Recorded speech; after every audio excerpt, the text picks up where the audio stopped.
नमस्कार दोस्तों, legal fraternity में आप सब लोगों का स्वागत है। तो आज हम लोग अपने नए टॉपिक कुछ मैं एमसीक्यू आप लोगों के लिए लेकर आया हूं। तो आज हम लोग उनकी कुछ इम्पोर्टेंट क्वेश्चन की तरफ नज़र डालेंगे, जो काफ़ी इम्पोर्टेंट क्वेश्चन है। कई सारे कम्पिटिटिव एग्जाम में इसमें पूछे जा चुके हैं, चाहे वो यूपी पीसीएस का हो, चाहे यूपीएससी सीएससी का हो, चाहे आपकी जुडिशरी का एग्ज़ाम हो या आरओ का एग्ज़ाम हो। तो उसके कुछ महत्वपूर्ण क्वेश्चन मैं आप लोगों के लिए लेकर आया हूं। तो मेरा नाम अर्पित कुमार इलाहाबादिया है, जैसा आप लोग जानते हैं। तो अब हम अपने लेक्चर को स्टार्ट करते हैं, लेकिन उससे पहले मैं आप लोगों को एक अपनी क्लास हम लोग बेहतर मोटिवेशन के साथ शुरू करते हैं कि कोई भी चीज़ का समय बहुत दिन तक नहीं होता है। अगर आप लंबा जिएंगे तो आप ये पाएंगे कि जो भी आपने जीता है वो सब व्यर्थ ही चला जाता है।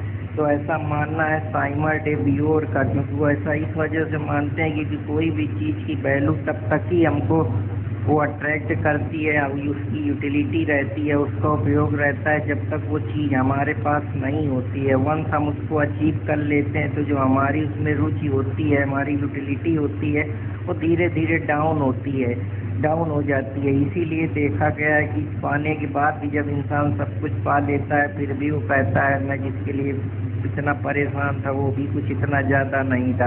अगर ऐसा ना होता तो मटेरियलिज्म सुख के पाने के बाद गौतम बुद्ध या महावीर या जो और बड़े बड़े फिलोसफर हुए, चाहे डिकार्ट हुए हों, चाहे कार्ल मार्क्स हुए हों, या एरिस्टोटल हुए हों, या और भी बड़े बड़े लोग हुए हों जिन्होंने मटेरियलिज्म को छोड़कर स्टोइक एक फिलॉसफी की तरफ बढ़े, या हम कह सकते हैं फिलॉसफी ऑफ तप कर्म डिसिप्लिन की तरफ बढ़े। तो वो क्या है, क्यों उनको मटेरियलिज्म सुख नहीं दे पाया? बस इसी बात को साइमन डी बियोर का अपने कहने का एक तरीका है। तो इसलिए हमको बहुत चीज़ों को बहुत ज़्यादा नहीं सोचना है, बस उसके पीछे लगे रहना है, मेहनत करते रहना और चीज़ें हो जाती हैं। बस आपको अपने ऊपर विश्वास रखना है, फेथ रखना है। इन्हीं कड़ी के साथ में आपका आज का हम लोग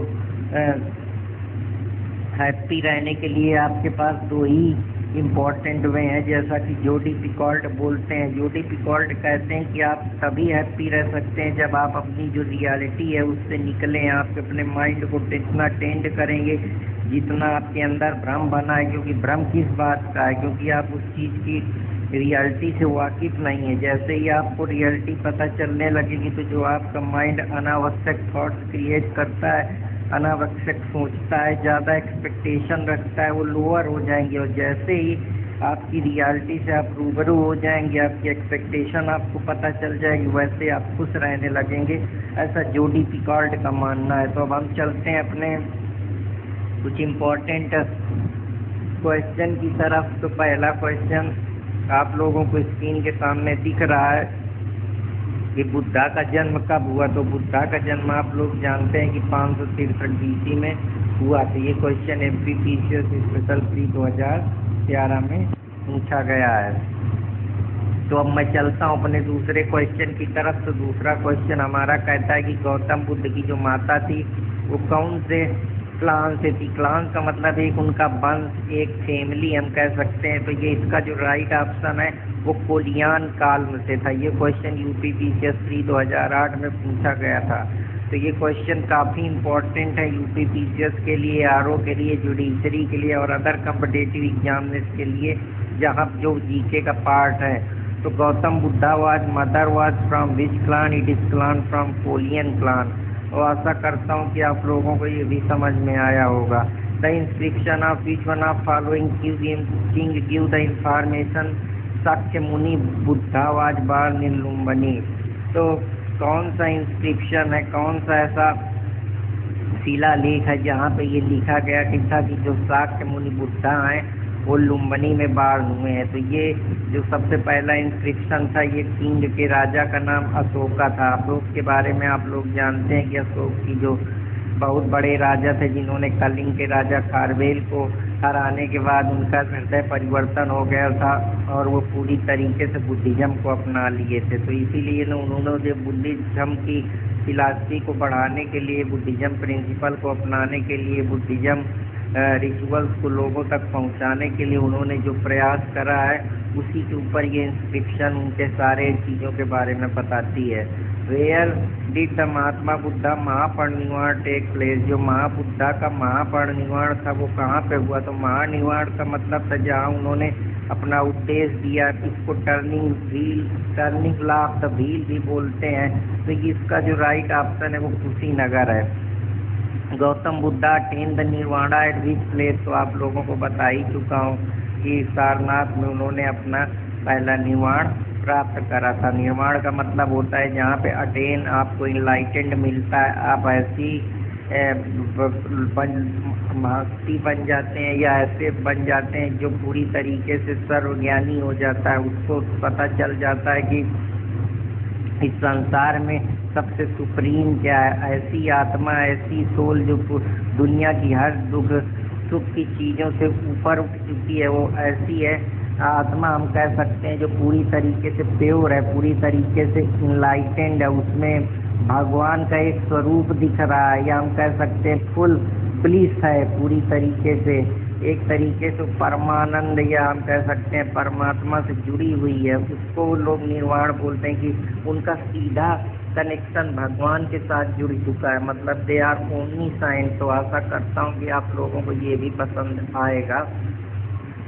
Mahaparinirvana temple is located at, तो जो महापरिनिर्वाण टेम्पल है वो कुशीनगर में महावीर के बारे में बताता है कि उनका जो टेम्पल है वो कुशीनगर में स्थित है। और ये बुद्धा की स्टैचू है जिसके लिए फेमस है, जिसमें बुद्धा को दिखाया गया है कि वो किस तरीके से एक चुनार के सैंड स्टोन में उनका पूरा बारे में बनाया गया है। और वो स्टैचू डिपेंड करती है कि बुद्धा किस तरीके से रिक्लाइंड है अपने राइट साइड में।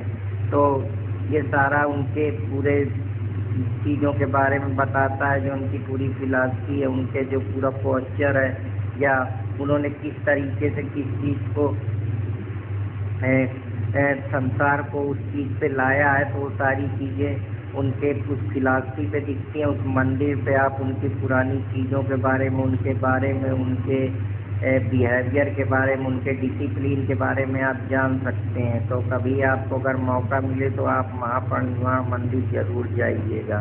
From which inscription of following dynasty Lumbini was known as Buddha birth place, कौन सा इंस्क्रिप्शन है डायनेस्टी का जिसमें लुम्बिनी जो है उसको बुद्धा का बर्थ प्लेस माना जाता है? तो जो इंस्क्रिप्शन है लुम्बिनी में, उस डायनेस्टी में बुद्धा बर्थ प्लेस के नाम से जाना जाता है। वो बुद्धा बर्थ प्लेस के नाम से आप लोगों को पता है कि जो इसका राइट ऑप्शन मौर्य इंस्क्रिप्शन है, जिसमें जो लुम्बिनी के बारे में जिक्र किया गया है, जो कि एक बुद्धा का बर्थ प्लेस है जहाँ बुद्धा शाक्य क्लान में पैदा हुए थे। उनकी माता का नाम शुद्धोधन, और इस तरीके से सारी चीज़ें उसके बारे में दी गई हैं कि उनका लाइफ स्टाइल क्या था, कब पैदा हुए, इसके बाद उन्होंने कब घर छोड़ा, कौन क्या उनका क्या इस प्रकार का उनका राजशाही वो था, लाइफ स्टाइल थी। फिर भी उन चीज़ों से निकल कर कैसे महात्मा बने, कैसे संत बने, कैसे उन्होंने सत्य की राह पर कदम रखा, इसके बारे में ये बात करता है। तो आशा करता हूँ कि आप लोगों को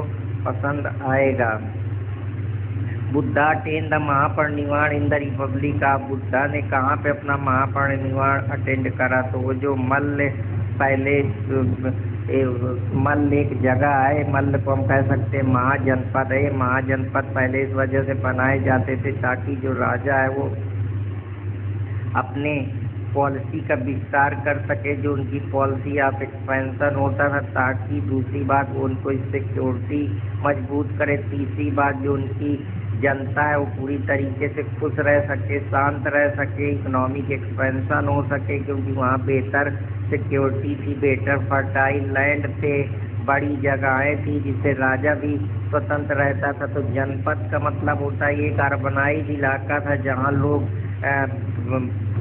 अपना सेटलमेंट कर रहे थे, और राजा पूरी तरीके से अपनी जनता को प्रिजर्व करने के लिए और अपने राज्य को एक बेहतर स्ट्रेटजिक लोकेशन में लाने के लिए कुछ महाजनपद बनाता था। जैसे 16 महाजनपदों की बात की गई है, काशी, कौशल, अंग, मगध, मल्ल, पाटिल पुत्र और भी समान है, लेकिन हम इनके बारे में यहाँ पे नहीं डील कर रहे हैं। तो मैं आपको एक मोटा मोटा आइडिया दे रहा हूँ। ये क्वेश्चन आपका इसी से समझ सकते हैं कि ये UPPCS मेंस 2005 में है, तो ये काफ़ी इम्पोर्टेंट क्वेश्चन है।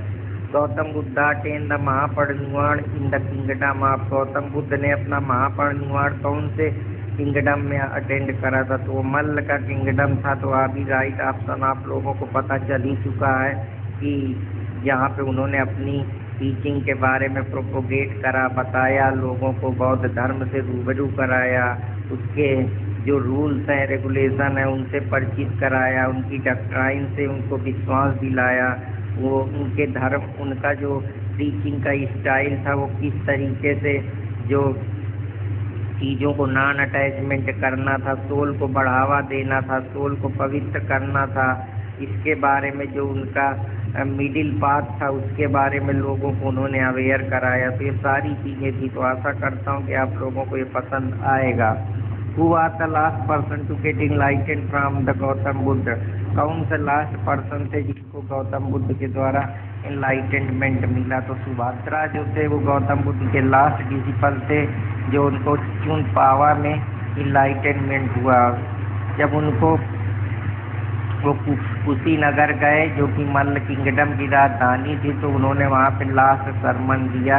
इसके बाद उनको इनलाइटनमेंट प्राप्त हुआ गौतम बुद्ध के द्वारा। तो उनका जो नाम है सुभद्रा है। The question is came from UPPCS 2011।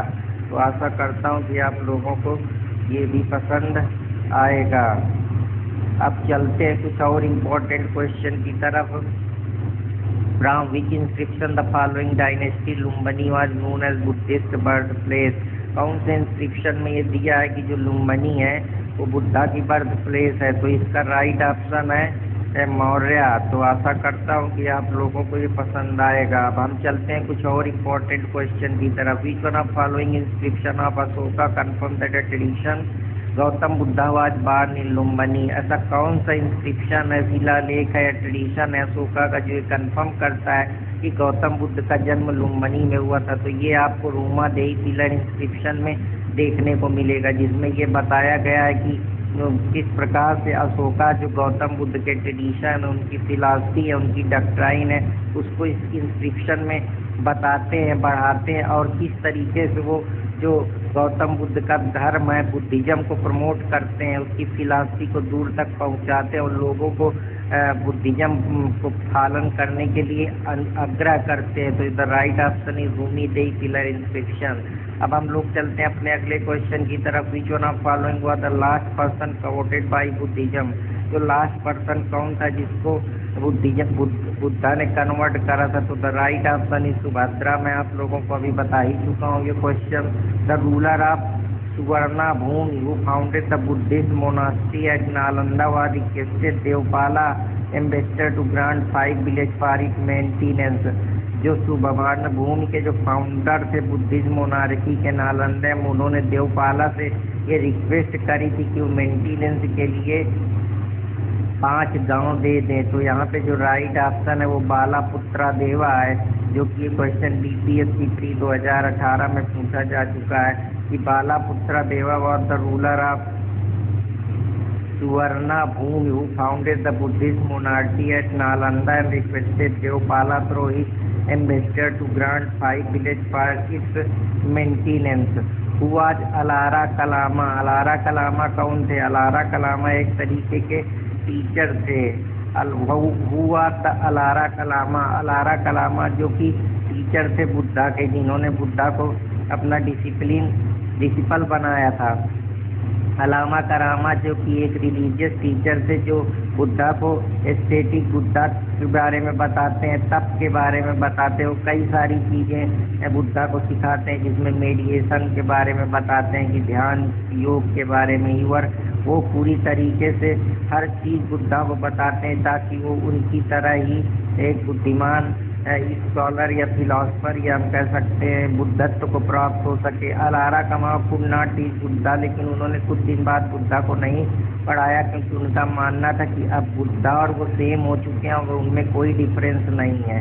अलामा करामा जो थे वो सांख्य फिलॉसफी के आचार्य थे और उनकी एक अपनी खुद की स्पिरिचुअल स्ट्रेंथ थी। तो आशा करता हूँ कि आप लोगों को ये भी पसंद आएगा। Where did Buddha reside during the last rainy season of his life? तो जो बुद्धा अपने लास्ट रेनी सीजन के लाइफ में रिसाइड करे थे उस जगह का क्या नाम था? तो बुद्धा अपने वैशाली में लास्ट समय अपना बिताया था, रेनी समय, जहाँ पे बुद्धा एक्चुअली बेलुआ पहुँचे थे, जो कि एक सब वर्ग है वैशाली के पास, जहाँ उन्होंने अपना टाइम स्पेंड करा था रीजन रेनी सीजन में। और उनके 2 डिस्पिलर उनके साथ और थे जिसको वो आनंदा के नाम से जाने जाते थे। तो यूपीपीएससी में 2015 में भी ये क्वेश्चन आ चुका है, इसलिए काफ़ी इम्पोर्टेंट क्वेश्चन है। Which of following describe best concept of nirvana is Buddhism? Nirvana का मतलब होता है पूरी तरीके से हर चीज़ को, दुनियादारी का सुख वैभव यश को त्याग कर आप पूरी तरीके से भगवान के लिए वो बिलीव में करना, एक पूरी डिजायर का ख़त्म हो जाना, जो आपकी इच्छा है उनका मर जाना। बुद्धिज्म उसको बोलते हैं कि सारे पेन से मुक्ति हो जाना, उसको निर्वाणा का नाम देते हैं। निर्वाणा एक ऐसी डिसीज है जहाँ आदमी की कोई डिजायर नहीं बचती, ना कोई पेन बचता है ना कोई प्लीजर बचता है। तो the right option is a. अब हम लोग चलते हैं एट विच प्लेस इन महात्मा बुद्धा के हिज फर्स्ट धर्म चक्र प्रवर्तना? कौन सा प्लेस है महात्मा बुद्ध का जहाँ पे गौतम महात्मा बुद्ध ने अपना पहला जो धर्म चक्र प्रवर्तना है उसके बारे में बात की थी? तो द राइट ऑप्शन है सारनाथ पे, जहाँ पर बुद्धा ने सबसे पहले इनलाइटनमेंट के बाद बुद्धा ने अपना पहला सरमन, अपना उद्देश्य वहाँ पे डिलीवर किया था, जिसको जो कि पाली लैंग्वेज में था, जिसको धर्म चक्र प्रवर्तना के नाम से जाना जाता है। सारनाथ एक होली प्लेसेज है जो कि बुद्धा के लाइफ के बारे में, बुद्धा की टीचिंग के बारे में, बुद्धा के जीवन के बारे में, बुद्धा की जो फिलॉसफी है उनके बारे में बताता है। Other three important related to Buddhism was Lumbini birth place जो बुद्धा का है, जो कि बोध गया में जहाँ पे उनको इनलाइटनमेंट मिला। कुशीनगर उनकी डेथ की जगह है जिसको वो महापरिनिर्वाण बोलते हैं, जहाँ पे उनकी मृत्यु हुई उसको महापरिनिर्वाण बोला जाता है। तो the right option is here is D. Where did Buddha preach his first sermon? तो आप लोगों को बता ही चुका हूँ कि जो बुद्धा थे उन्होंने अपना पहला उद्देश्य सारनाथ में दिया था। तो द राइट ऑप्शन वहाँ पे सारनाथ है। अब हम लोग कुछ और इम्पोर्टेंट क्वेश्चन की तरफ चलते हैं कि विच ऑफ फॉलोइंग किंगडम और associated with life of Buddha? तो कौन कौन से जो लाइफ बुद्धा की थी वो कौन कौन से हुकूमतों से जुड़ी थी? तो कौन कौन सी वो जगहें थी? जैसे कोसला था और इसके बाद मगध था, क्योंकि यहाँ पे जो गौतम बुद्ध थे उन्होंने बहुत सारे लोगों को उनके जो मोनेस्ट्रीज होते थे या काउंसिल बनी होती थी या जो कभी वो जाते थे वहाँ पर, तो वो यही जगह थी जहाँ पे उनके दरबार लगते थे, फिलॉसफी से लोग रूबरू होते थे। क्योंकि मगध के राजा, कौशल के राजा काफ़ी बुद्धिज्म का जो प्रचार प्रसार था या हम कह सकते हैं उनकी डॉक्ट्राइन को मानते थे, उस धर्म को बिलीव करते थे, तो वहाँ लोग इस तरीके की काउंसिल करवाते थे। तो the right option is here is this question is IAS pre 2015 और IAS प्री 2014 में आया है। Gautam Buddha was born at, Gautam Buddha का जो जन्म हुआ वो कहाँ पे हुआ? तो इसके बारे में मैं बात करता हूँ। तो गौतम बुद्ध का जन्म आप लोगों को पता है कि लुम्बिनी, जो कि बिहार में, नेपाल के पास एक जगह है जहाँ पे गौतम बुद्ध का जन्म हुआ, सांख्य क्लान में। उनके पिता का नाम, माता का नाम शुद्धोधन था और वहीं पे उनका जन्म हुआ और वो एक अच्छे राष्ट्रीय खानदान से थे, लेकिन धीरे धीरे उनको राष्ट्रीय खानदान नहीं जमा तो उन्होंने धीरज से फिलॉसफी को अपना लिया, या हम कह सकते हैं राजशाही दरबार को छोड़कर वो पूरी तरीके से सन्यासी बन गए। Which of these is another name of Buddha? Buddha का अगला क्वेश्चन आप लोगों के सामने बात करता हूँ। तो ये कुछ इम्पोर्टेंट क्वेश्चन थे। अब चलते हैं हम लोग अगले क्वेश्चन की तरफ। तो अगला क्वेश्चन आप लोगों के सामने आपकी स्क्रीन पे देखने को मिल रहा होगा। तो जो राइट ऑप्शन है कि विच फिलॉसफी एक्सेप्ट त्रिरत्न, तीन रत्न कौन कौन से, वो कौन सी फिलॉसफी, तो बुद्धिज्म की फिलॉसफी है वो तीन रत्न की बात करती, क्योंकि तीन इम्पोर्टेंट डॉक्ट्राइन है जिसको बुद्धा कहते हैं कि एक बुद्धा है, एक धम्मा है, एक संघ है। तो आशा करता हूँ कि आप लोगों को ये भी समझ में आया होगा। जो फर्स्ट बुद्धिस्ट कॉन्फ्रेंस हुई थी बुद्धा के बाद, उसको किसने प्रोसाइड करा था, तो उसको महाकश्यप के द्वारा फर्स्ट बुद्धिस्ट काउंसिल को हेल्ड किया गया था, जो कि परिनिर्वाण बुद्धा का जो महापरिनिर्वाण हुआ था उसके बाद, जो कि राजा अजातशत्रु थे और इसको राजगृह में प्रोसाइड किया गया था।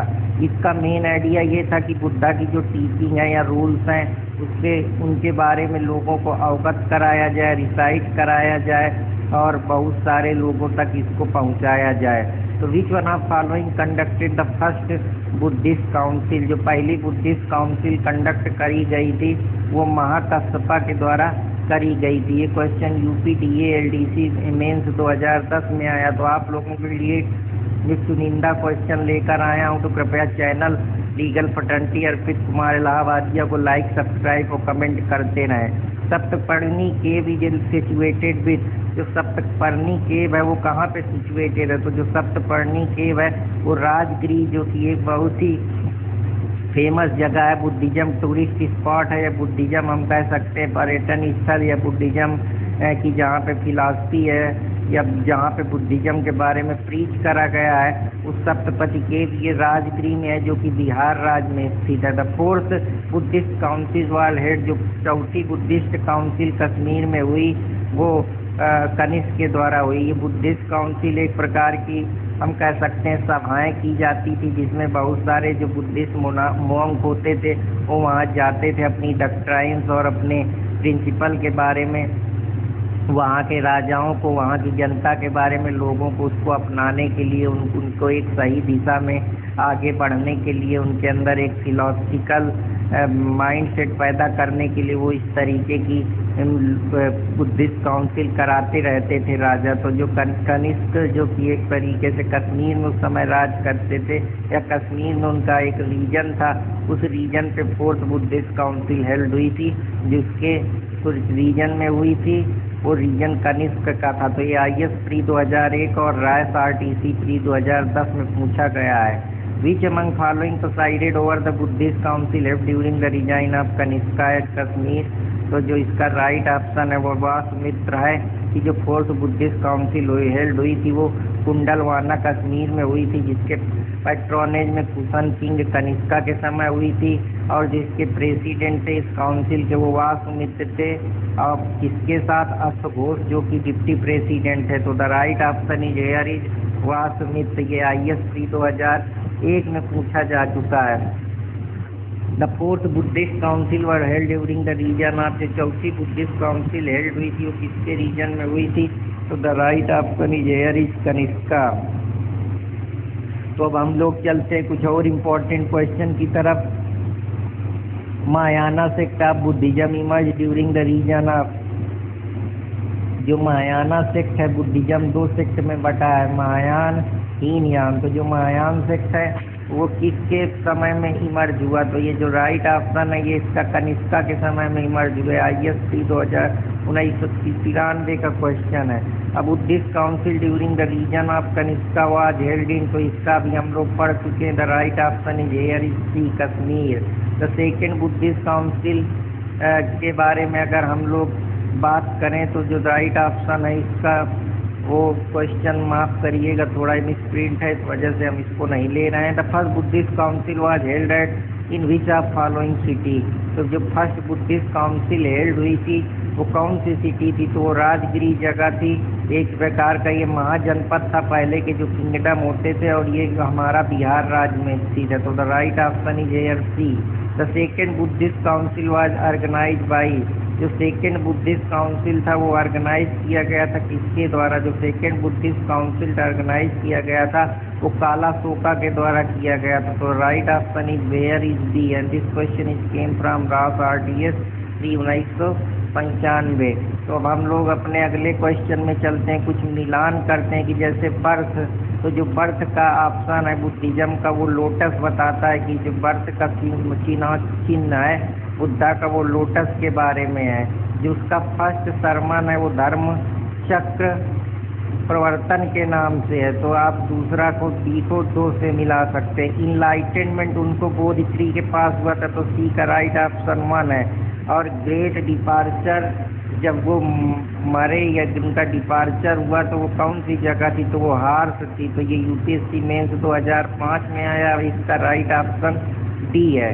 तो आशा करता हूँ कि आप लोगों को ये क्वेश्चन समझ में आए होंगे।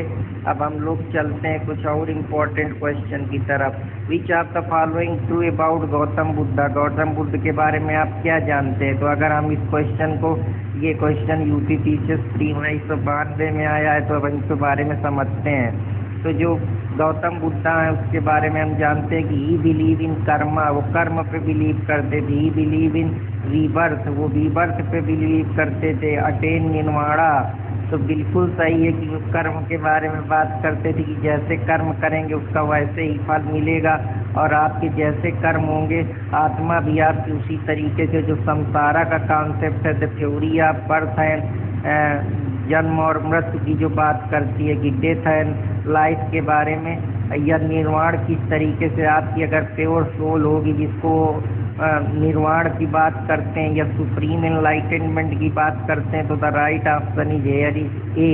व्हाट इज त्रिपिटाका, त्रिपिटाका क्या है। त्रिपिटाका एक तरीके से हम कह सकते हैं कि जो बुद्धा के द्वारा दी गई डॉक्ट्राइन्स हैं, प्रीच हैं, धर्म है, उपदेश हैं, उनकी फिलॉसफी हैं, उसके बारे में बात करता है। Tripitaka is a most holy book, जो बुद्धिज्म की सबसे पवित्र किताब है, जिसमें ये दिया गया है कि सूत्र पिटाका में कौन कौन से सूत्र हैं, कौन कौन से रूल्स हैं, जो उनके सरमन, उनकी टीचिंग के बारे में बताते हैं। विनय पिटाका में ये बताता है कि वो कौन कौन से रूल हैं जो उनके मॉन्क है, सन्यासी हैं, संघ है, उनको गवर्न करने में मदद करेंगे। और अभिदम्भ पिटाका ये बताता है कि उनकी फिलॉसफी को किस तरीके से डील करना है, कैसे प्रोपोगेट करना है, ये सारी चीज़ों की बात करता है। तो यहाँ पे राइट ऑप्शन डी है। Question UP lower subordinate pre 2003 में पूछा जा चुका है। तो आशा करता हूँ कि आप लोगों को ये समझ में आए होंगे।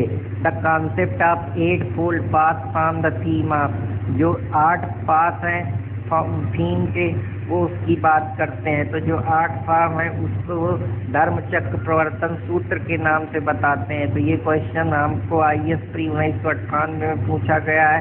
8 पाथ में उनके कई सारे हैं कि आपको सही राइट फेथ रखना है, कोई चोरी नहीं करनी है, प्रॉपर कंडक्ट रखना है, सिलिबेसी का पालन करना है, मेडिएशन करना है, ये सारे उनके कुछ रूल्स हैं, या तुम कह सकते हैं डॉक्ट्राइन्स है, जिसको 8 पाथ बोलते हैं कि ये उनके 8 मेन बिंदु हैं, जिसको धर्म चक्र प्रवर्तन सूत्र बोलते हैं कि ये सूत्र एक इंसान को फॉलो करने चाहिए जो अपनी सुप्रीम सोल को इनलाइटेंड करना चाहता है। Mahabodhi temple has been built at Bodh Gaya, तो जो महाबोधि टेम्पल बोध गया में बिल्ड किया गया वो कहाँ पे है। तो ये जो महाबोधि टेम्पल है ये बोध गया में, जो गौतम बुद्ध के पूरी लाइफ स्टाइल के बारे में, उनकी फिलॉसफी के बारे में एक जीता जागता हम कह सकते हैं टेम्पल है, जो कि कुशीनगर में है, जो कि ये बताता है कि किस तरीके से गौतम बुद्ध ने अपने जीवन को इनलाइटेंड किया। उनकी फिलॉसफी के बारे में हम बहुत कुछ सीख सकते हैं, जो कहीं ना कहीं कल्चरल प्रॉस्पेरिटी या कल्चरल एक्सीलेंस को बढ़ावा देता है और बुद्धिज्म के बारे में लोगों को अवेयर करता है। तो राइट ऑप्शन आप लोगों को, जिसको महाबोधि टेम्पल के नाम से भी जाना जाता है, तो right option is here is हम कह सकते हैं कि गौतम बुद्ध ने जहाँ पे अपना इनलाइटेनमेंट रिसीव करा, मतलब उनको पूर्ण ज्ञान, सही जो ज्ञान होता है सत्य का ज्ञान या भगवान का ज्ञान या सोल का ज्ञान या पूरी तरीके से ओमनी पेटेंट या इनलाइटेंड, या हम कह सकते हैं उनको निर्वाण की प्राप्ति या स्थित प्रज्ञा का जो कॉन्सेप्ट है कि अब इंसान को कुछ नहीं चाहिए, वो सारे बिलीफ और पेन और टास्क से ऊपर निकल चुका है। तो ये 45 DPSC प्री में पूछा जा चुका है। तो the right option is here is D. The Bodhi रिक्स in Bodh Gaya belong to which generation of its family. जो बोध ऋषि है बोध गया का, वो कौन सी जनरेशन फैमिली पे बिलोंग करता है? तो the right option 5th generation की ये बात करता है। जो बोध वृक्ष है महाबोधि टेम्पल में, वो कोई रियल वन नहीं है। उसमें महात्मा बुद्ध को एक तरीके से इनलाइटनमेंट के बारे में बताया गया है। ऐसा माना जाता है कि जो हुइंग त्सांग एक चाइनीज ट्रेवलर आया था, उसने सबसे पहले इस बात को डिस्ट्रॉय कर दिया था कि ये जो ट्री था पूरी तरीके से 7th सेंचुरी में डिस्ट्रॉय हो चुका था। तो इसकी वजह से ये काफ़ी एक तरीके से हम कह सकते हैं कि कॉन्फ्लिक्ट का विषय रहा है। तो अब हम लोग चलते हैं अगले क्वेश्चन की तरफ। Which one following wanted to become the leader of Sangha event during the life time of Buddha? कौन सा ऐसा लीडर था संघ का जो जब बुद्धा थे उसके पहले भी वो लीडर बनना चाहता था? तो जो यहाँ पे राइट ऑप्शन है वो देवादत्त है। कि देवादत्त जो महात्मा बुद्ध के कजिन थे, वो अपने अर्ली एज में बुद्ध को फॉलो करते थे और एक अच्छे सन्यासी थे, लेकिन उनके दिमाग में ये था कि उनको संघ का लीडर बनना है, बुद्धा को रिप्लेस करना है। बट लेकिन वो सक्सीड नहीं हो पाए, क्योंकि बिगिनिंग से उनका जो मन था कि मुझको संघ का लीडर बनना है। हालांकि बुद्धा की पॉपुलैरिटी, बुद्धा के जैसा ज्ञान होना उनके बस में नहीं था, या उनके जो और मंत्र थे उन्होंने सपोर्ट नहीं करा। इस वजह से देवदत्ता जो थे वो उस जगह के लीडर नहीं बन पाए। Whom of the following did Gautam Buddha nominate the leader of Buddhist Sangha after his death? तो गौतम बुद्ध थे, उन्होंने अपनी लीडरशिप के लिए कौन बुद्धिस्ट संघ में किसको अपने डेथ के बाद नॉमिनेट करा? तो जो राइट ऑप्शन है यहाँ पे किसी को नहीं, none of the above. Uttarakhand PCS pre 2002 में आ चुका है। तो आशा करता हूँ कि आप लोगों को ये क्वेश्चन समझ में आ रहे होंगे। अगर समझ में आ रहे हैं तो कृपया चैनल को लाइक सब्सक्राइब करना ना भूलें। चैनल को आप लाइक सब्सक्राइब करते हैं तो मुझे हौसला मिलता है आप लोगों को वीडियो बनाने का। The first Buddhist council was held during the reason of, जो पहला बुद्धिस्ट काउंसिल हेल्ड हुआ था वो किसके रीजन में हुआ था? तो यहाँ पे जो राइट ऑप्शन है वो अजातशत्रु की जो पहला बुद्धिस्ट काउंसिल की एक मीटिंग हुई थी वो किसके राजा के काल में हुई थी, या कौन उस समय राजा था? तो अजातशत्रु के समय में हुई थी। तो the right option is here is B. The first Buddhist council was held in which of the following city? जो पहली बुद्धिस्ट काउंसिल हुई थी वो कौन सी सिटी में हुई थी? तो ये मैं आपको ऑलरेडी बता चुका हूँ, तो मुझे लगता है अब इसको बताने की ज़रूरत नहीं है। तो अब हम लोग चलते हैं अपने अगले क्वेश्चन की तरफ। Which event of Buddha life represent by which deer? Deer की तरफ के बारे में जो इंडियन आर्ट में दिया है वो कौन सी लाइफ के बारे में या कौन सी इवेंट के बारे में बात करता है? जो डियर है, हिरण है, वो बुद्धा के लाइफ के बारे में बताता है कि बुद्धा को पहले जो उन्होंने पहली बार सरमन दिया या प्रीच करा, उपदेश दिया, उसके बारे में वो रिप्रेजेंट करता है। ये एक तरीके का व्हील है जिसमें डियर बना हुआ है, जो बुद्धा के जो पहला प्रीचिंग है। मृगधवा सारनाथ, उसके बारे में बात करता है, क्योंकि ये मृग का मतलब ही होता है हिरन, तो इस वजह से इसको हिरन की तरह डिपिक्ट किया गया। तो आशा करता हूँ कि आप लोगों को ये भी समझ में आया होगा। अब हम लोग चलते अपने अगले क्वेश्चन की तरफ। Karmapa Lama belong to which of following sect of Tibetan Buddhism? जो कर्मापा लांबा है वो किस सेक्ट से तिब्बतियन बुद्धिज्म से बिलोंग करते हैं? तो यहाँ पे जो राइट ऑप्शन है वो कंग्यूफा।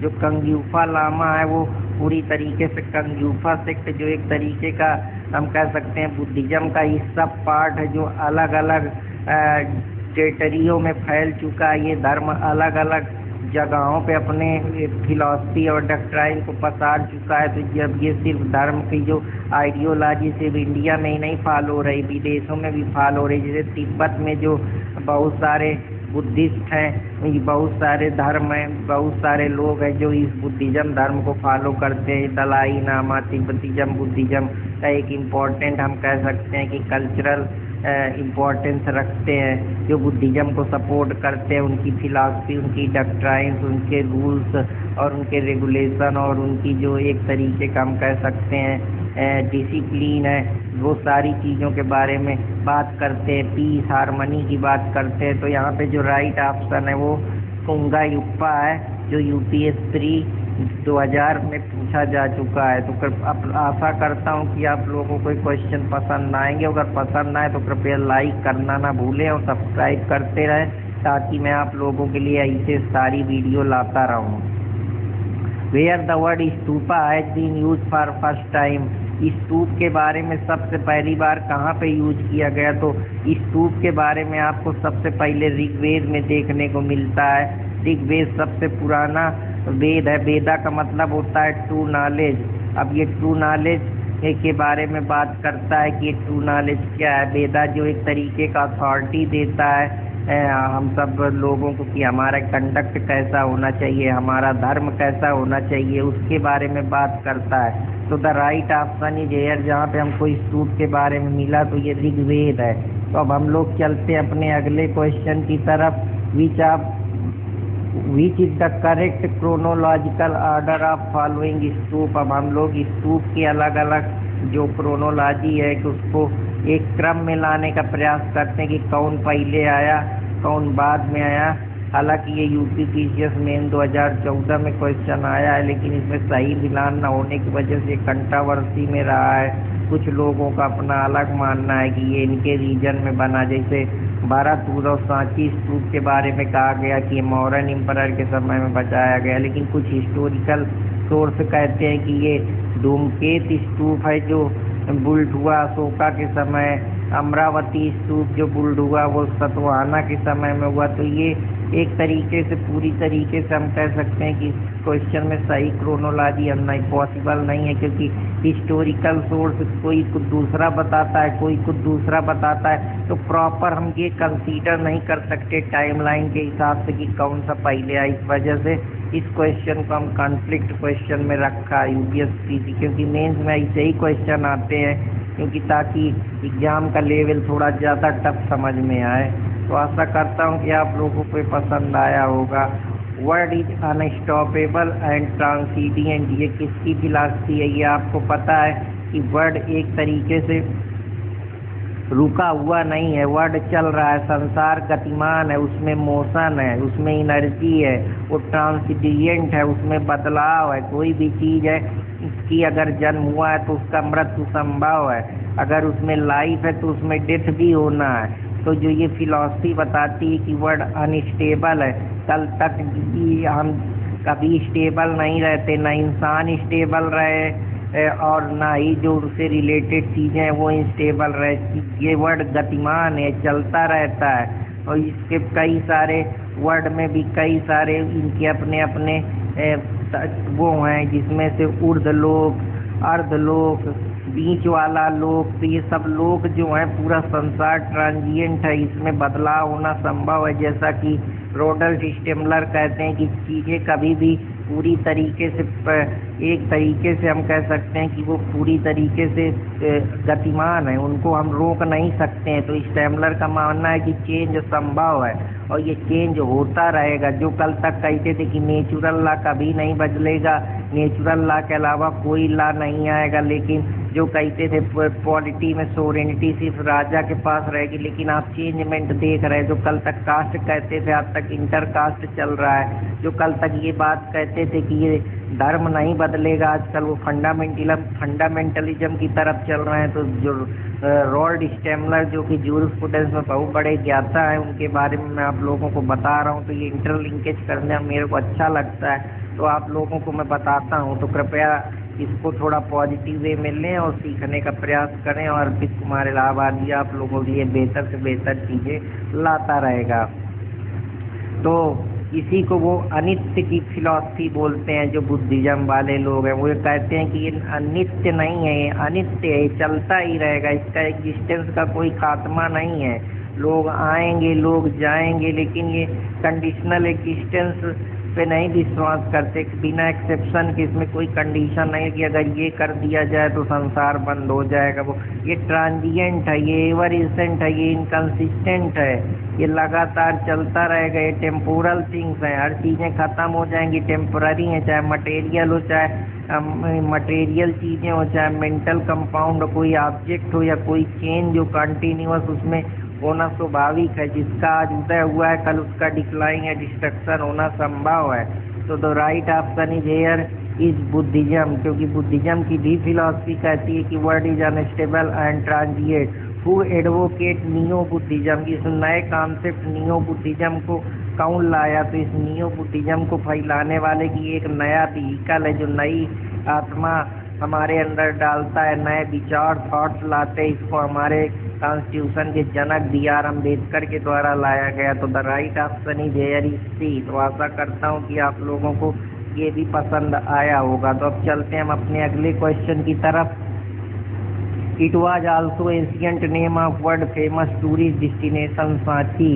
तो जो सांची है वो पूरी तरीके से कौन से ancient world famous tourist destination है? वो ककरा में एक सांची में जगह है जिसको बुद्धिस्ट टूरिस्ट के नाम से जाना जाता है। ये सांची के जो रायसेन डिस्ट्रिक्ट है मध्य प्रदेश में, वहाँ पे है। सांची को पॉपुलरली जो जाना जाता है वो ककनाम ककटिया डायनेस्टी वहाँ क्योंकि फ्लरिश हुई थी एंशिएंट समय में।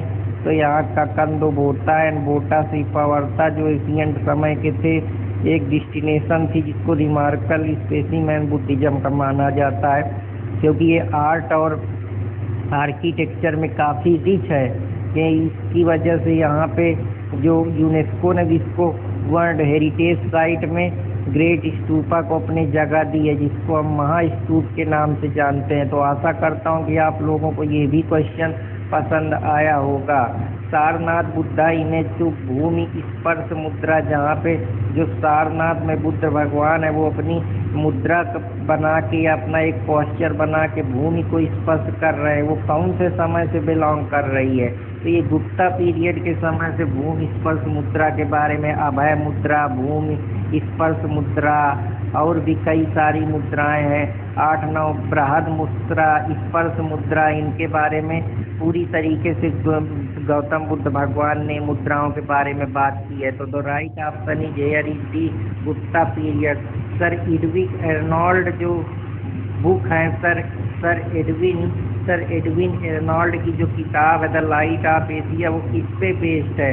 तो जो लाइट ऑफ एशिया बेस्ड है सर एडविन एर्नोल्ड की किताब वो ललित विस्तार से केंद्रित है। ललित विस्तार एक प्रकार का ये किताब सर एडवर्ड रोनाल्ड के द्वारा लिखी गई है, जिसमें उनका जो सब टाइटल है लाइट ऑफ एशिया। उस किताब में पहले एडिशन में जो कि इसका पब्लिश हुआ था 1879 में, ये पूरी तरीके से ललित विस्तार के कंटेंट के बारे में बात करती है। तो the right option is here is B. तो अब हम चलते हैं अपने अगले क्वेश्चन की तरफ। What is the fundamental difference between the Hinayana and Mahayana sect? जो पूरी तरीके से ये डिफरेंस क्रिएट करता है, इसके बारे में भी हमको बात करनी पड़ेगी। तो आशा करता हूँ कि आप लोगों को ये क्वेश्चन समझ में आया होगा। तो इस क्वेश्चन में प्रॉपर ऑप्शन नहीं दिख रहा, इस वजह से हम इस क्वेश्चन को आगे डील करेंगे। तब तक के लिए पेशेंस बनाए रखिए। The oldest sculpture of Buddha is made as with style. जो बुद्धा के पुराने स्क्रिप्चर है बुद्धा के बारे में बताते हैं वो कौन सी स्टाइल में बने। तो आप लोगों को पता है कि जो बुद्धा की फिलॉसफी है वो पूरी तरीके से इन किसी भी ओल्डेस्ट स्क्रिप्चर के बारे में बात नहीं करती है, क्योंकि कुशाना पीरियड का जो समय था वो बुद्धा के बारे में बात करता है, जिसमें बोधिसत्व की बात करता है, जहाँ बुद्धा स्टैंडिंग पोजीशन में खड़े हुए हैं। हालांकि ये मथुरा और गंधारा स्टाइल भी इनके बारे में बात करती है, लेकिन B.S. अग्रवाल के हिसाब से जो बुद्ध का पहला स्टैचू बना था वो मथुरा में बना था। एज पर हुइन सुशांग की वजह से जो ये बुद्धिज्म में कौशाम्बी में बना था, तो इसमें काफ़ी हिस्टोरिकल मतभेद होने के कारण इस क्वेश्चन में हम सही तरीके से नहीं पहुंच पाएंगे कि कौन सा बुद्धा का पहला स्टैचू कहाँ बना था, क्योंकि ये हर किताब में अलग अलग तरीके से दिया है। जब खोज हुई अलग अलग लोगों ने वहाँ पे गए, उन्होंने अपने उसके स्क्रिप्चर में लिखा या इंस्क्रिप्शन में लिखा, या हम कह सकते हैं कोई डॉक्यूमेंट में लिखा, या कहीं पे आर्चीव में उन चीज़ों के बारे में लिखा, या कोई किताब में उनके बारे में अलग अलग उल्लेख मिलता है। तो इस वजह से हम इस क्वेश्चन में प्रॉपर तरीके से एनालिसिस नहीं कर पाएंगे। तो द राइट ऑप्शन इन हम लोगों को बताना यहाँ पे मुश्किल हो जाएगा। तो अब हम लोग चलते हैं अपने अगले क्वेश्चन की तरफ कि who among following in known as light of Asia. Light of Asia किसको जाना जाता है? तो जो लाइट ऑफ एशिया है, क्योंकि उन्होंने एशिया में सब लोगों को पूरी तरीके से उनके अंदर एक ज्योति पैदा करी, एक सही ज्ञान, एक सही धर्म की जानकारी, सही डॉक्ट्राइन के बारे में, किस तरीके से पेन और कास्ट से निकला जाए, हमारे लिए सही मोक्ष क्या है, सही हमारे लिए हमारी आत्मा को सही पीस किससे मिलेगी, मटेरियलिज्म से स्पिरिचुअलिज्म की तरफ कैसे जाएंगे, जो हमारा मटेरियलिज्म के बारे में हम बात करते हैं उसको हम किस तरीके से त्याग के हम अध्यात्मवाद की तरफ बढ़ सकते हैं। तो ये लॉर्ड बुद्धा ही हैं जिन्होंने पहली बार इस पे आग डाली या लोगों के अंदर एक चिंगारी डाली कि इन सब चीज़ों से उठकर हमें निर्वाण की प्राप्ति, हमें अपने सोल के लिए, क्योंकि अच्छे कर्मों की तरफ, अच्छे रिचुअल्स की तरफ, अच्छे कंडक्ट की तरफ, अच्छे वर्च्यू की तरफ जाना है। तो the right option is here is B. Which reference of culture history of India, which one of following is correct description of term paraमिताज। जो paraमिताज है उसके बारे में कौन सा करेक्ट टर्म है? तो जो परफेक्शन का एक अटेनमेंट होता है, जिसको मानते हैं कि अब इंसान को किसी चीज़ की चाह नहीं हो, सारी डिजायर, सारे पेन कास्ट से ऊपर जा चुका है, अब वो उसकी आत्मा पूरी तरीके से पवित्र है जी, और वो पूरी तरीके से सारे जो थ्योरी अब पेन की है या साइकिल है रिवर्स का, उससे वो ऊपर जा चुका है, उसकी आत्मा भगवान को पूरी तरीके से स्पर्श कर रही है, भगवान का उसमें कुछ अंश है या आत्मा पूरी तरीके से प्योर है, वो उस स्टेज को बोधिसत्व बोलता है। तो the right option is here is C. तो अब हम लोग अपने अगले क्वेश्चन की तरफ चलते हैं। Gautam Buddha was elevated to the position of god during the period of, Gautam Buddha elevate हुए थे पोजीशन ऑफ गॉड के, वो किस पीरियड में हुए थे? तो the right option is here is Kanishka. जो गौतम बुद्धा को पहली बार गॉड की पोजीशन दी गई थी वो कनिष्का के समय में दी गई थी। जो फोर्थ काउंसिल हेल्ड हुआ था कनिष्का का, तो उसमें बुद्धिज्म को 2 सेक्ट में बांट दिया गया था। एक हीनायान था, एक महायान था। कि महायान में गौतम बुद्ध को जो भगवान की संज्ञा दी जाती थी और उनको एक तरीके से भगवान की तरफ पूजा जाता था, क्योंकि महा का मतलब होता था महान है, वो महायान है, भगवान का कोई महान सवारी है जिनके आइडियल्स माने जाते थे। लेकिन जो इसमें हीनयान में था उसमें उनको पोजीशन गार्ड की नहीं दी गई थी। तो द राइट ऑप्शन हम कह सकते हैं यहाँ पे कनिष्का के समय में ये पूरी चीज़ें बदली थी, जो 45 जीपीएससी प्री 2001 में क्वेश्चन पूछा जा चुका है। तो अगले क्वेश्चन की तरफ चलते हैं। The first human statue worship in India were those from, जो पहली ह्यूमन स्टैचू वर्शिप थी वो कौन सी थी? तो राइट ऑप्शन है कि पहली ह्यूमन स्टैचू वर्शिप थी वो बुद्धा की थी। तो the right option is here is C. तो हम लोग अब अपने अगले क्वेश्चन की तरफ चलते हैं। Which of following let the foundation of idol worship in the country, जो आइडल वर्शिप के बारे में कि आइडल मानो, किसी भगवान को मानने का नहीं है, आइडल वर्शिप करो, जो आपको अच्छा लगे उसको पूजो, अपनी आत्मा को पवित्र करो, अपने थॉट्स को पवित्र करो, अपने कंडक्ट को पवित्र करो, अपनी डिजायर को त्यागो और एक तरीके से फ्री ऑफ एनी कास्ट, और आप अपने अंदर पीस पैदा करो। तो वो जो लेट फाउंडेशन का वर्शिप का पहला वो डाला था वो बुद्धिज्म थे। तो the right option is here is B. अब हम लोग चलते हैं अपने अगले क्वेश्चन की तरफ। तो आप लोगों के सामने अगला क्वेश्चन कि Kushinagar was the capital of Malla republic and lord Buddha Mahaparinirvana to place in Kushinagar. तो ये दोनों क्वेश्चन सही हैं, लेकिन ये डायरेक्ट उनका सेम एक्सप्लेनेशन नहीं बता रहे कि कुशीनगर कैपिटल की बात कर रहा है, लेकिन उसका कहीं से भी कनेक्शन बुद्धा के प्रीचिंग से या महापरिनिर्वाण से नहीं है, वो अलग है। लेकिन हाँ, दोनों सही हैं क्योंकि दोनों कुछ ना कुछ सच्चाई दोनों चीज़ की सही बता रहे हैं, लेकिन करेक्ट एक्सप्लेनेशन नहीं दे रहे। इस वजह से हम राइट ऑप्शन बी को मार्क करेंगे। तो अब हम लोग चलते हैं डॉक्ट्राइन ऑफ वाइड, शून्यवाद की फिलॉसफी के बारे में समझते हैं। तो ये नागार्जुन की फिलॉसफी है जो बुद्धिस्ट फिलासफर के अंदर प्रोपाउंड की गई। नागार्जुनरी को प्राइम कंट्रीब्यूशन बुद्धिज्म फिलॉसफी में है, जिसमें वो शून्य को बोलते हैं कि सब संसार शून्य है, किसी चीज़ की कोई वैल्यू नहीं है, जिसकी वैल्यू है वो टेम्पररी है, कुछ समय के लिए है, इसके बाद सब शून्य है, सब इम्पटी है। कुछ भी चीज़ का कोई अस्तित्व नहीं है जिसका उसका अस्तित्व बताया जाता है। इसलिए किसी भी चीज़ को बहुत दिन तक बहुत सोच के नहीं बैठना। हर समय हर टाइम की एक्सपायरी होती है और एक्सपायरी होना है, ये स्वाभाविक है। तो उनका जो डॉक्ट्राइन ऑफ इम्पर्टिनेंस है कि सब खाली है, बस हम लोग अपने में परेशान हैं कि ये पा जाएं, ये मटेरियलिज्म, ये कंज्यूमरिज्म कर ले, ये इसको परेशान कर ले, उसको पीड़ा दे दें, उसको कास्ट कर ले, लेकिन पीस की कोई बात नहीं करता है। तो नागार्जुन की जो फिलॉसफी है वो डॉक्ट्राइन ऑफ वाइड के बारे में बात करती है। To which Buddhist school did Nagarjuna belong? जो नागार्जुन हैं वो कौन से स्कूल से बिलोंग करते हैं? तो जो नागार्जुन हैं वो बिलोंग करते हैं माध्यमिक स्कूल से। तो आशा करता हूँ कि आप लोगों को ये भी पसंद आएगा। अगर पसंद आए तो कृपया लाइक, सब्सक्राइब, कमेंट करते रहें मेरे चैनल अर्पित कुमार इलाहाबादिया को और सपोर्ट देते रहें अपना।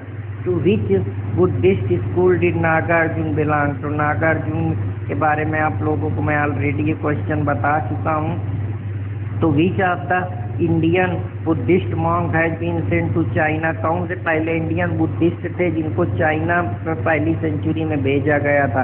तो नागार्जुन थे जिनको बुद्धिज्म मॉन्क की तरह चाइना में उनको भेजा गया था ताकि वो वहाँ पे बहुत सारी चीज़ें देखें, वहाँ पे चाइनिज्म में बहुत सारे लोगों को प्रपोज करे, डिसिपल उनके बने, उनको फिलॉसफी डॉक्ट्राइन से अवेयर कराया। नागार्जुन का कंट्रीब्यूशन डॉक्ट्राइन ऑफ शून्यवाद के नाम से भी काफ़ी फेमस है और ये क्वेश्चन उत्तराखंड PCS प्री में आया है। तो आशा करता हूँ कि आप लोगों को ये पसंद आया होगा। अब हम लोग चलते हैं अपने अगले क्वेश्चन की तरफ। Which one among following state Udantipur education centre was situated? तो जो उदांतीपुर एजुकेशन सेंटर सिचुएटेड है वो बिहार में सिचुएटेड है। तो the right option is here is B. अब हम लोग अपने अगले क्वेश्चन की तरफ चलते हैं कि नालंदा यूनिवर्सिटी संसार में क्यों फेमस है? क्योंकि ये बुद्धिस्ट की फिलॉसफी के, उनके डॉक्ट्राइन्स, उनके रूल्स के बारे में, उनके सूत्र के बारे में, उनके बिहेवियर के बारे में, उनके तप के बारे में, तपस्या के बारे में, उनकी लर्निंग के बारे में, उसके फिलोसफिकल कल्चरल एक्सीलेंस के बारे में बात करती है। तो the right option is here C. 42 GPSC pre 1997 में ये क्वेश्चन पूछा जा चुका है। तो अब हम लोग चलते हैं वल्लभी यूनिवर्सिटी की तरफ। Vallabhi university was situated in? तो वल्लभी यूनिवर्सिटी जो सिचुएटेड हुई है वो गुजरात में सिचुएटेड हुई। तो वल्लभी जो one of the most important Buddhist learning centre है वो गुजरात में है। इसको इसीलिए इसको हम वल्लभीपुरा या कैपिटल ऑफ एंशिएंट मैत्राका डायनेस्टी के नाम से जानते हैं। नालंदा यूनिवर्सिटी को किसके डायनेस्टी में फॉलो किया गया था? तो नालंदा डायनेस्टी फाउंड की गई थी गुप्ता के समय में। तो the right option is here is C. तो ये क्वेश्चन 43 GPSC में आया है। तो आशा करता हूँ कि आप लोगों को ये क्वेश्चन पसंद आएंगे। तो अब हम चलते हैं अपने अगले क्वेश्चन 115वें क्वेश्चन की तरफ। Which reference the history of ancient India? Which of the following were the common to both Buddhism and Jainism? तो यहाँ पे राइट ऑप्शन है कि कौन कॉमन थे दोनों में। दोनों पूरी तरीके से वेदा की अथॉरिटी को खारिज करते हैं। क्यों खारिज करते हैं? कि ये कॉम्प्लेक्स है, रिचुअल्स है, ये किसी एक रिचुअल रिलीजन को पूरी तरीके से वही फॉलो करते हैं, वही उनका बिलीफ सिस्टम है। ये किसी इंडिविजुअल या उसके थॉट्स या उसकी डॉक्ट्राइन पे विश्वास नहीं करते। ये उनके जो टेडियस सुप्रीमेसी है ब्राह्मणिज्म की, या पूरी तरीके से प्रिविलेज देना किसी एक क्लास को, या पूरी तरीके से वेदा को सपोर्ट करना, या उनके रिचुअल्स को, या जो उनके कांड हैं, जो उनके रिचुअल्स हैं, चाहे वो कर्म कांड हो चाहे धर्म कांड हो, उसको बढ़ावा देते हैं। तो इस वजह से ये पूरी तरीके से जो वेदा है वो डिफरेंस पैदा करती है। तो वही इंडिफरेंस दोनों में बुद्धिज्म और जैनिज्म मानते हैं, क्योंकि वेदा के बाद ही बुद्धिज्म जैनिज्म का भी तो स्वाभाविक सी बात है। जिस चीज़ का डिक्लाइन हुआ होगा वो बुद्धा जैनिज्म स्वाभाविक ही बात है, वो चीज़ नहीं मानेंगे, तभी तो इनकी फिलॉसफी आगे बढ़ेगी। Denial of efficiency of rituals मैं आप लोगों को ऑलरेडी बता चुका हूँ। तो the right option is here is B. अब हम लोग चलते हैं अपने अगले क्वेश्चन की तरफ। अगला क्वेश्चन है हम लोग का कि both Jainism and Buddhism believe in. Jainism और बुद्धिज्म आप लोगों को पता है कि कर्म पे विश्वास करते हैं, और वो बोलते हैं कि सोल का परिवर्तन होना संभव है। आज ये किसी एक आदमी के पास है, कल ये दूसरे के पास जाएगी, तो इसका ट्रांसफॉर्मेशन है, चेंजमेंट है, या बॉडी एक बॉडी से दूसरे बॉडी में इंटर करना है, इसी के बारे में बात करता है। ये जो उनकी थ्योरी ऑफ संसारा की थ्योरी है जैनिज्म की, जो बात करती है कि theory of birth life recycle, ये चलता ही रहना है। तो यूपीएससी प्री में क्वेश्चन पूछा जा चुका है, तो right option is here is A. Which of the following is not common between Buddhism and Jainism. Buddhism और जैनिज्म के बीच में क्या कॉमन नहीं है? तो जो बुद्धिज्म और जैनिज्म के बीच में कॉमन नहीं है वो सेल्फ मोर्टिफिकेशन है। तो the right option is here is C. अब हम लोग अपने अगले क्वेश्चन की तरफ चलते हैं। Which reference to Indian history to among following is the future Buddha at come to save the world. कौन सा रिफरेंस है इंडियन हिस्ट्री का जो ये लेती है कि जो फ्यूचर के बुद्धा हैं वो संसार को सेव करने आएंगे? तो ये मैत्रेय की हिस्ट्री की रिफरेंस लेती है। तो the right option is ALC IS3 2018 में क्वेश्चन पूछा जा चुका है। Which of the following statement is true. तो जो अजंता की केव है वो अघोरा रिवर के जॉर्ज में बसी है। तो द राइट ऑप्शन है जो कि अजंता केव V शेप की गुफा है, जो कि पूरी तरीके से वो आगरा रिवर के जॉर्ज में। तो the right option is here is ये सही है। तो IS3 2021 में ये क्वेश्चन पूछा जा चुका है। अब हम लोग चलते हैं अपने अगले क्वेश्चन की तरफ कि Lord Buddha preach the following 4 नेबल। वो 4 जो नोबल सत्य हैं उनके बारे में समझते हैं। पहले तो बुद्धा कहते हैं कि देयर वाज सफरिंग, बिल्कुल सही। There is cessation of suffering की हर चीज़ का कारण है, काश है, बिल्कुल सही। There is path leading to cessation of suffering, बिल्कुल सही। और there is a cause of suffering, तो बिल्कुल सही। तो the right option is here. पहले ए आया, फिर पहले सफरिंग है, फिर उसका कास है, फिर सेसेशन है, फिर उसका पाथ है। तो ये जो लॉजिक है तो the right option is here is ए। तो आशा करता हूँ कि आप लोगों को ये भी पसंद आएगा। अब हम लोग चलते हैं अपने अगले क्वेश्चन की तरफ। Which form of the Buddhism was prominent during the सल्तनत पीरियड। कौन सा फॉर्म है बुद्धिज्म का जो प्रोमिनेंट था सल्तनत पीरियड के समय से? तो जो सबसे इम्पोर्टेंट फॉर्म था बुद्धिज्म का जो चला आ रहा था सल्तनत पीरियड से वो वज्रयान था। तो the right option is here is C. तो अब हम लोग चलते हैं अपने अगले क्वेश्चन की तरफ। तो अगला क्वेश्चन हम लोगों का जो है, अगला क्वेश्चन है अशोकरम मोनास्ट्री वाज सिचुएटेड इन। तो अशोकम की जो मोनास्ट्री है वो सिचुएटेड है, वो कहाँ पे है? तो अशोकरम की जो मोनास्ट्री है वो पाटलिपुत्र में है, जो कि बिहार में एक बहुत ही famous culture excellence learning hub है पाटलिपुत्र, जहाँ पे पहला Buddhist famous Buddhist text Mahavamsa या मौर्यन रूलर अशोका ने अपना अशोकाकरम बिहार बनाया था पाटलिपुत्र में। किसके सुपरविजन में? कुछ मॉन्क थे जिनका नाम इंद्रगुप्ता था। तो the right option is here is Pataliputra. तो option B is right. Where is the highest world Vishwa Shanti stupa is located in Bihar. जो विश्व की शांति स्तूप सबसे हाईएस्ट है पूरे संसार में, वो बिहार की कौन सी जगह पे लोकेटेड है? तो the right option is here is C, Rajgir, जो कि बिहार का एक काफ़ी इम्पोर्टेंट पहले महाजनपद हुआ करता था, वहीं विश्व शांति स्तूप जो बिहार में लोकेटेड है। तो 48 से 42 BPSC प्री 2008 में ये क्वेश्चन पूछा जा चुका है। The largest and most evolve rock cut Chaitanya hall of Himalaya phase is situated in. जो रॉक कट चैतन्य हॉल है हिमालय का वो कहाँ पे, कौन सा मॉन्क इवाल्व है उस पर लार्जेस्ट? तो कारले की जगह है जहाँ पे चैतन्य का largest most evolve cave temple है, जिसको Himalaya phase of Buddhism support करता है, जो कि सिचुएटेड है कारले पुणे में, जो कि पुणे एक डिस्ट्रिक्ट है महाराष्ट्र के अंदर, एक और सिटी भी है। तो आशा करता हूँ कि आप लोगों को ये क्वेश्चन पसंद आए होंगे। तो हम लोगों ने 100 क्वेश्चन पूरे कर लिए हैं और उम्मीद करता हूँ कि आप लोगों को ये क्वेश्चन आपके जो भी अपकमिंग एग्जामिनेशन है जहाँ पे बुद्धिज्म से रिलेटेड क्वेश्चन आते हैं आपकी मदद करेंगे और आपके एग्जाम को बढ़ाने में सपोर्ट करेंगे। तो कृपया मेरे चैनल अर्पित कुमार लीगल फ्रेटर्निटी अर्पित कुमार इलाहाबादिया को लाइक सब्सक्राइब करते रहें और मेरे अगले चैनल जनरल अवेयरनेस फ्रेटर्निटी को भी लाइक सब्सक्राइब कमेंट प्यार आशीर्वाद देते रहें। मैं आप लोगों के लिए अब नई कुछ इम्पोर्टेंट चीज़ें लेकर आया हूँ। तो कुछ इम्पोर्टेंट चीज़ें और क्वेश्चन आप लोगों के सामने हैं। तो अब अगले क्वेश्चन की तरफ चलते हैं कि till the end of 12th century Nalanda Mahavira last it's glory. तो ऐसा माना जाता है कि जो इन 12th century का क्या नालंदा ने महावीरा जो थे, नालंदा महावीरा ने अपनी ग्लोरी को खो दिया। State protection cease to available to Mahavira. तो यहाँ पे जो राइट ऑप्शन है हम वो कह सकते हैं कि बिल्कुल सही बात। वहाँ बहुत सारे और से धर्म आने लगे, सपोर्ट नहीं बटने लगा, और चीज़ें बटने का मतलब क्या है, उनका सेक्ट बट गया, लोग बट गए, लोगों को और उनसे जो धर्म थे या और सी डॉक्ट्राइन्स थी वो फॉलो होने लगी। और जो लोगों का था वो फेथ, लोगों में जो धर्म की बातें करते थे उनमें कहीं ना कहीं मटेरियलिज्म आने लगा, ग्रीड की तरफ भागने लगे। जो मंक थे उनके अंदर भी डिसिप्लिन आ गया, इम्प्रॉपर कंडक्ट आ गया।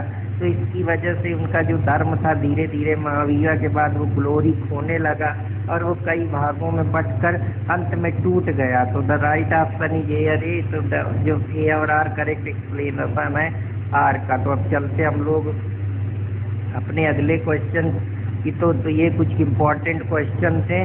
तो वही है कि अब आप लोगों के लिए एक बहुत बेहतर शायरी लाया हूँ, और पसंद आए तो कृपया लाइक सब्सक्राइब करते रहना। कि ये दुनिया तुमको रास आए तो कहना, ये दुनिया तुमको रास आए तो कहना, न सर पत्थर से टकराए तो कहना, ये गुल कागज के हैं ये जेवर है पीतल, समझ में जब ये आ जाए तो कहना। तो बहुत परेशान नहीं होना है, ये हर चीज़ें कागज़ की ही हैं। ये जो गुलाब को दिख रहा है आज आपको इनकी वैल्यू समझ में आ रही कि जेवर है पीतल के हैं, लेकिन जब समझ में आ जाएगा तो आपको लगेगा कि ये कुछ नहीं है, सब वही है।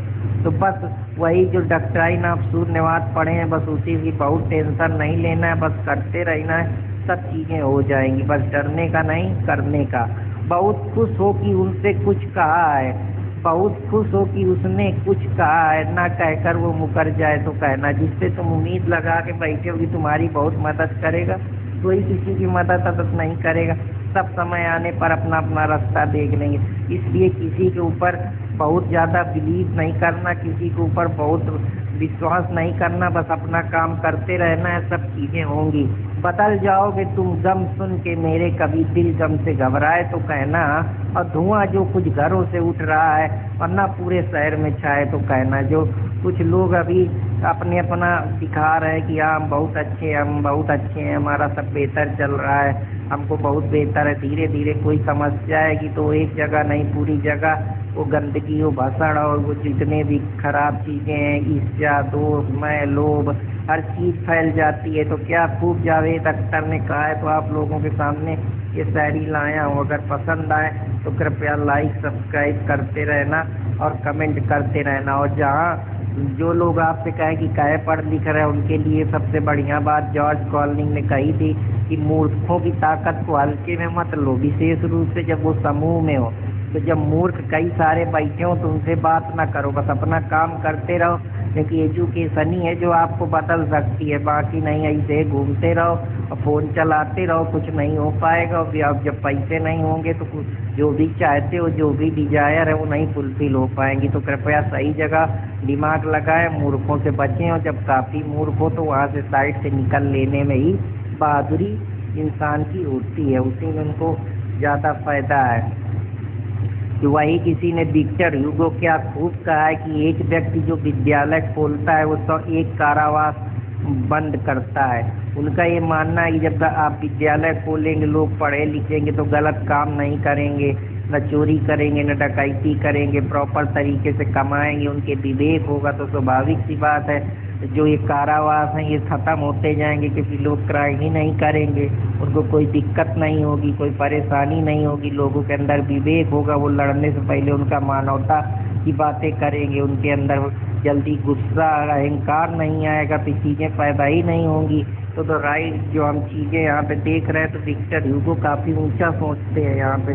तो आशा करता हूँ कि आप लोगों को ये पसंद आई होंगी। उससे पहले मैं आप लोगों को कुछ और एक बेहतर शायरी सुनाता चाहता हूँ कि कुछ परिंदों को तो बस 2-4 दाने चाहिए, कुछ परिंदों को तो बस 2-4 जाने चाहिए, कुछ को लेकिन आसमानों के खजाने चाहिए, और दोस्तों का क्या है, वो तो यूं ही मिल जाते हैं मुफ्त में। रोज एक सच बोलकर दुश्मन कमाने चाहिए।